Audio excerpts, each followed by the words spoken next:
Arrested in Kansas. Police say the teenager planning to assassinate President Trump was taken into custody here after allegedly killing his mom and stepfather. 12 News Connected anchor Keith Grant with more of those details live in our newsroom. Keith. Christy, the Trego County Sheriff's Office says a police officer in Waukene pulled the Wisconsin teen over back in February. That's when officers arrested Nikita Kassip on warrants tied to those murders of his mom and stepdad in Wisconsin. Police found him here in Kansas with cash and passports. Kassip's arrest warrant says he planned to use the cash to assassinate President Donald Trump and overthrow the government.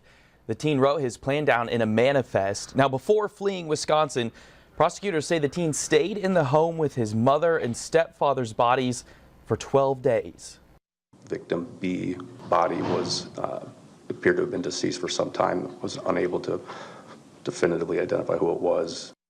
Records show that Kassip had an appreciation for the neo-Nazi group, the Order of Nine Angles. Christy, Kassip was sent back to Wisconsin in March. He's in custody on a $1 million bond there. Christy?